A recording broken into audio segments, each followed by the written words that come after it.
Local और global variable के हम एक एग्जांपल देख लेते हैं कि आप किस तरीके से ग्लोबल वेरिएबल को फंक्शन में मैनिपुलेट करेंगे और उसमें अगर आप चेंज करें तो फंक्शन से बाहर भी अवेलेबल होगा। यहाँ मैं एक वेरिएबल बना रहा हूँ var a इक्वल्स टू 8, फिर एक फंक्शन कॉल किया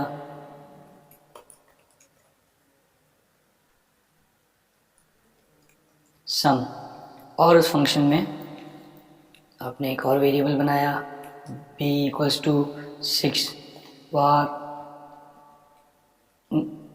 नहीं करते a equals to b plus 5,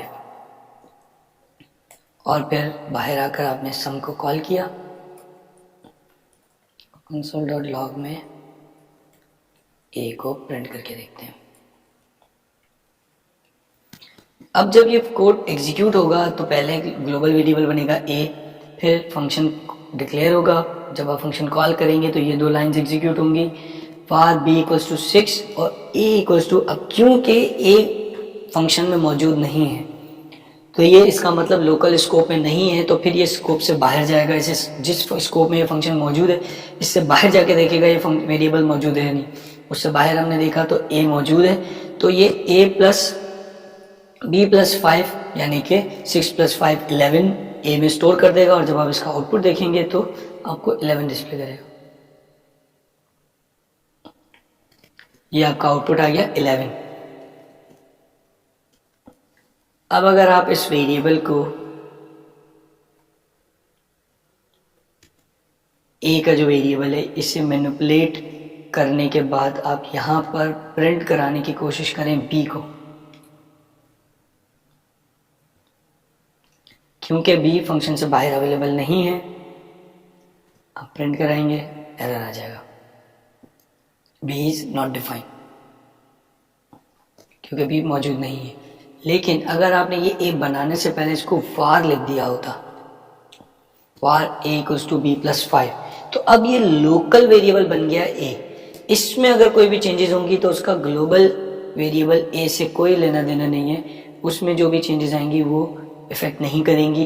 तो अब b प्लस 5 तो होगा, वो a में स्टोर भी होगा, ये वो a है जो कि फंक्शन के अंदर मौजूद है, फंक्शन से बाहर उस पर कोई इफेक्ट नहीं आएगा। 8 ही प्रिंट कर रहा है, क्यों? क्योंकि इसकी वैल्यू जो है जो ग्लोबल है वही मौजूद है, इसलिए इसमें कोई चेंजेस नहीं आएंगे। अगर आप वेरिएबल बनाते हैं और बनाते वक्त उससे पहले var का कीवर्ड यूज नहीं करते तो वो वेरिएबल ग्लोबल वेरिएबल होगा। अब फंक्शन से पहले हमने जितनी बार भी वेरिएबल्स बनाए हमने वेरिएबल से पहले var लिखा है। var क्योंकि मेन बॉडी में वेरिएबल बनाए तो वो ग्लोबल वेरिएबल है। अगर आप var ना भी लिखें तो भी मेन बॉडी में जो वेरिएबल है वो ग्लोबल वेरिएबल है।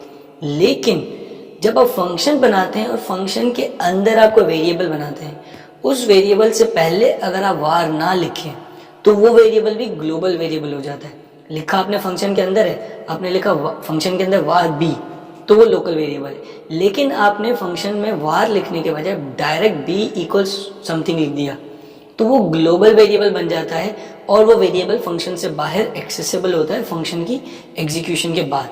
जब फंक्शन एग्जीक्यूट हो जाएगा तो उसमें जो भी वैल्यू होगी वो फंक्शन से बाहर अवेलेबल होगी, और आप उसको एक्सेस करके प्रिंट भी कर सकते हैं और मैनिपुलेट भी कर सकते हैं।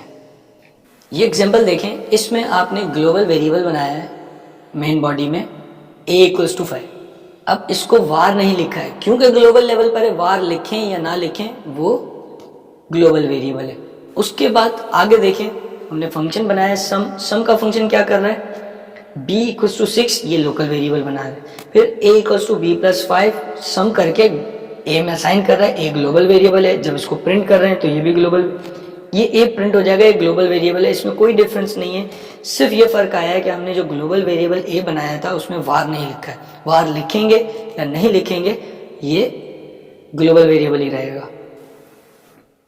ये एक और एग्जांपल देखिए। इस एग्जांपल में हमने a इक्वल्स टू 7 एक ग्लोबल वेरिएबल है। सम के फंक्शन में b फंक्शन से बाहर अवेलेबल नहीं था, फंक्शन में हमने b इक्वल्स टू 6 लिखा है। अब क्योंकि b से पहले भी var नहीं है लेकिन b बना फंक्शन के अंदर है, लेकिन var ना होने की वजह से ये ग्लोबल वेरिएबल हो जाएगा। तो a ग्लोबल वेरिएबल है क्योंकि मेन बॉडी में लिखा गया है, var लिखें या ना लिखें वो ग्लोबल रहेगा। बी फंक्शन के अंदर है विदाउट वार, इसलिए वो ग्लोबल है। अब a equals to B plus 5 करके आपने a में असाइन कर दिया है, तो ये जब रिजल्ट आएगा b में 6 से 11 स्टोर हो जाएगा a में। फंक्शन से बाहर, सम से बाहर अगर हम b प्रिंट कराने की कोशिश करेंगे, क्योंकि ये ग्लोबल वेरिएबल है, ये प्रिंट हो जाएगा, और b में क्योंकि 6 मौजूद है तो आपको 6 एज ए आउटपुट नजर आ जाएगा। अब हम एक एग्जांपल देख लेते हैं जिसमें हम फंक्शन के अंदर ग्लोबल वेरिएबल बनाते हैं। हमने एक वेरिएबल बनाया var a इक्वल्स टू 7। अब ये वेरिएबल फंक्शन से बाहर है, मेन बॉडी में var लिखें या ना लिखें ये ग्लोबल है। फंक्शन बनाया आपने var sum, और यहाँ पर आकर आपने एक वेरिएबल बनाया b equals to 7, a equals to b plus 1। जब आप इस फंक्शन को कॉल करेंगे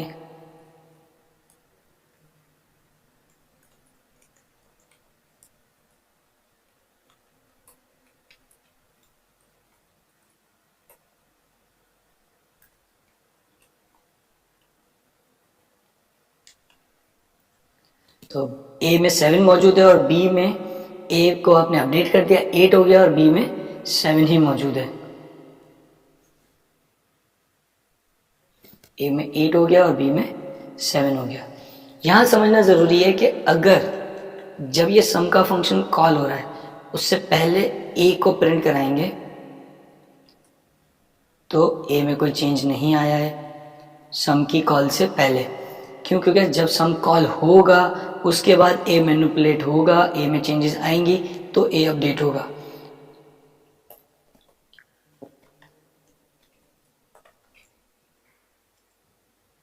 a बिफोर, a आफ्टर।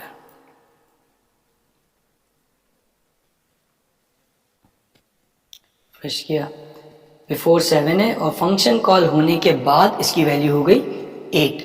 तो इस तरीके से आपने जब सम का फंक्शन कॉल किया और उसके बाद जो भी मैनिपुलेशन हुई थी वो आपको मिल गई। तो जो b वेरिएबल है, अगर फंक्शन कॉल करने से पहले मैं उसको एक्सेस करने की कोशिश करूंगा b बिफोर, तो क्या होगा? क्योंकि फंक्शन कॉल नहीं हुआ, फंक्शन कॉल नहीं हुआ तो b का वेरिएबल बना नहीं है, b का वेरिएबल बना नहीं है तो आउटपुट क्या आएगा? क्रैश हो गया। अभी हमने देखा था b विदाउट वार बना है, ग्लोबली अवेलेबल है, एक्सेस हो जाना चाहिए, लेकिन इसने क्रैश कर दिया। क्यों? क्योंकि अगर आप प्रोग्राम की एग्जीक्यूशन को देखें तो सबसे पहले ये वार, ये वेरिएबल बनेगा जो कि ग्लोबल है, फिर ये फंक्शन डिक्लेयर होगा, कॉल नहीं होगा, डिक्लेयर होगा। इस वक्त ये फंक्शन डिक्लेयर हुआ है, इसके अंदर की कोई भी लाइन एग्जीक्यूट नहीं हुई, ये फंक्शन बन गया है, जब आप कॉल करेंगे अंदर की लाइन एग्जीक्यूट हो जाएगी। अब आप आए, आपने a को प्रिंट किया, a प्रिंट हो गया क्योंकि ग्लोबली अवेलेबल है।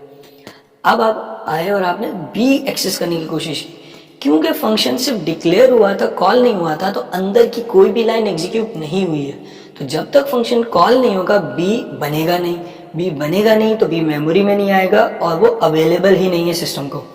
तो इस वक्त आप इसको एक्सेस करने की कोशिश करेंगे तो आपका प्रोग्राम क्रैश हो जाएगा। हमने कमेंट आउट किया, अब सम को कॉल किया, जब सम कॉल होगा उस वक्त ये दो लाइंस एग्जीक्यूट होंगी तो b का वेरिएबल बन जाएगा, मेमोरी में आ जाएगा। उसके बाद जब आप b को कॉल करने की कोशिश करेंगे तो b एग्जीक्यूट हो जाएगा और उसमें वैल्यू भी आ जाएगी।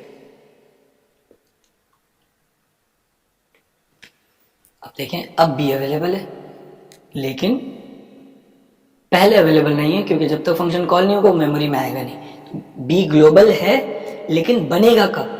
ये टाइमलाइन इंपॉर्टेंट है। जब बनेगा उसके बाद से वो ग्लोबली अवेलेबल है, बनने से पहले वो ग्लोबली अवेलेबल नहीं होगा। जावास्क्रिप्ट में फंक्शन भी एक डेटा टाइप है, फंक्शन की डेटा टाइप ऑब्जेक्ट है। जब आप फंक्शंस को बनाते हैं तो जिस तरीके से आप variables, number, string, array object, इनको आप वेरिएबल में स्टोर कर सकते हैं, इसी तरीके से आप फंक्शन को भी किसी वेरिएबल में स्टोर कर सकते हैं। इसे फंक्शन एक्सप्रेशन कहते हैं। जैसे कि आप यहाँ पर देख रहे हैं कि एक फंक्शन बनाया var sum equals to function, round bracket open close, input दिए, कर्ली ब्रैकेट और उसमें वैल्यूज पास कर दी। ये आपने एक फंक्शन बनाया है और उसे वेरिएबल में स्टोर कर दिया, इसे कहते हैं फंक्शन एक्सप्रेशन। जनरली जो आप फंक्शन बनाते हैं, फंक्शन, उसका नाम, round bracket, curly bracket close, ये ग्लोबल फंक्शन होता है और इस फंक्शन को आप किसी भी वक्त कॉल कर सकते हैं। इसी तरीके से आप एक फंक्शन बना रहे हैं लेकिन वो एक्सप्रेशन है, क्योंकि वो किसी लाइन पे एग्जीक्यूट होकर एक वेरिएबल में स्टोर होगा, कॉल होकर, डिक्लेयर होकर एक वेरिएबल में स्टोर हो जाएगा। अब आपको जब उसे कॉल करना होगा तो जिस वेरिएबल में आपने स्टोर किया है उस वेरिएबल को लेके आप राउंड ब्रैकेट लगा के कॉल करेंगे तो वो कॉल हो जाएगा। तो जावास्क्रिप्ट के जो फंक्शन होते हैं उसको आप एक्सप्रेशन के जो फंक्शन होते हैं, फंक्शन एक्सप्रेशन जिसे कहते हैं, वो आप वेरिएबल में स्टोर होते हैं और वो एनोनिमस होते हैं, उनका कोई नाम नहीं। जैसे कि आप यहाँ पे देख सकते हैं फंक्शन में आपने कोई नाम नहीं दिया, फंक्शन स्पेस, क्योंकि जो भी उसका नाम है वो उस वेरिएबल में स्टोर होने के बाद वेरिएबल का नाम है, आपने वेरिएबल रखा है सम, वैल्यू, पूरा फंक्शन उस वेरिएबल में स्टोर हो गया, तो उसका कोई नाम नहीं है, एनोनिमस फंक्शन है। आपको उसे कॉल करने के लिए नाम जो चाहिए वो वेरिएबल का जो नाम है वही यूज होता है फंक्शन को कॉल करने के लिए। तो आप फंक्शन एज एक्सप्रेशन बना सकते हैं, क्योंकि ये एक्सप्रेशन है तो फंक्शन के एंड पे आखिरी कर्ली ब्रैकेट के बाद आप सेमीकोलन भी ऐड करते हैं।